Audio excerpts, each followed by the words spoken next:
Okay, so in this video, I'm just going to summarize all the transformations that we've talked about. And I'm going to use the notation. This is in your book. You can look it up, but it'll help you wrap your mind around it. So you don't have to worry about writing it down. You can write it down. That's fine.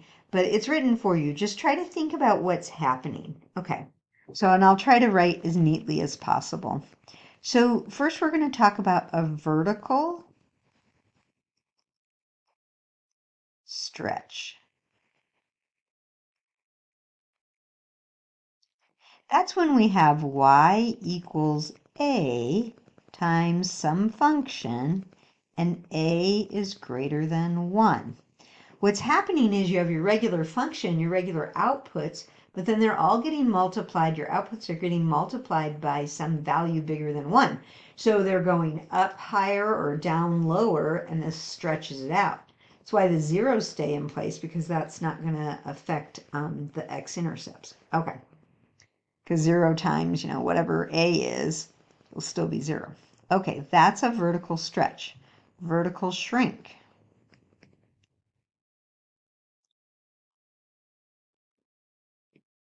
So it looks like this, y equals a f of x, but a is between 0 and 1. So 0 is less than a is less than 1. So it's some fraction, it's like 1/2 or 1/3 or 0.6 or something like that. That's going to shrink the curve. You're not going to be going up as high or down as low. Okay. Horizontal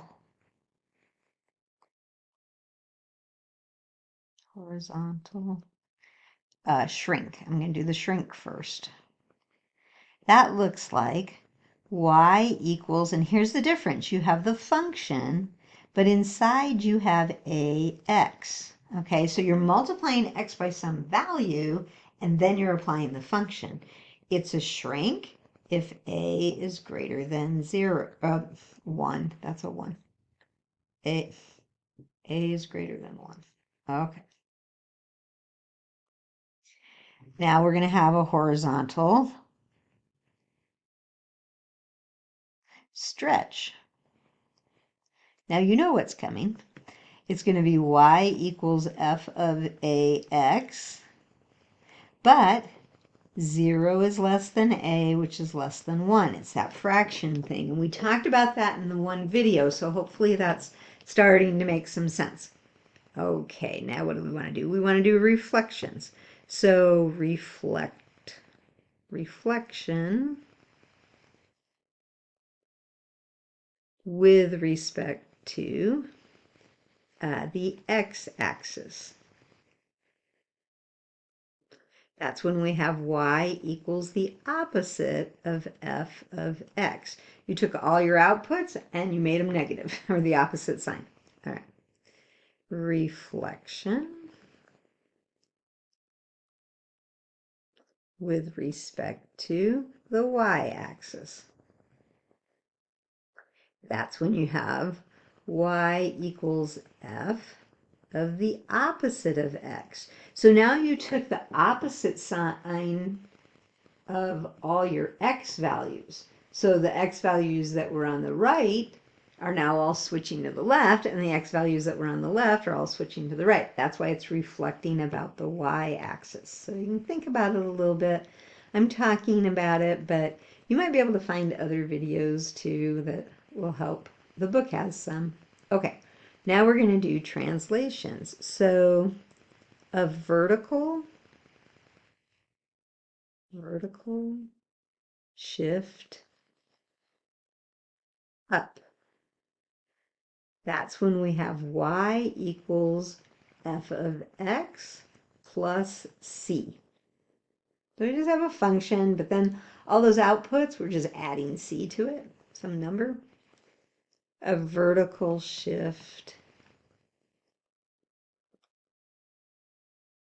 down. Just a second, I gotta see if it's a C. No, it should be an A. Okay.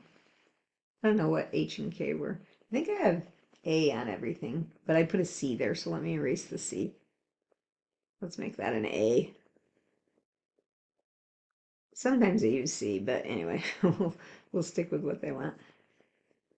All right, so a vertical shift down, y is equal to f of x minus a.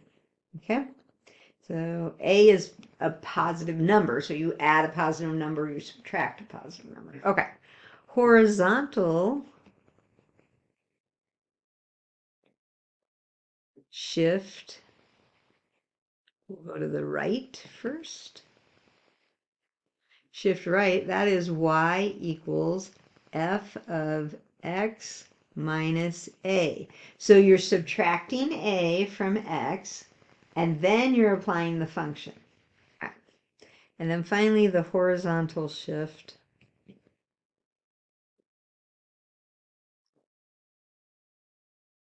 Left is, that says left, y equals f of x plus a. And those are the transformations. So you can look at them in the book. There's a chart on your notes.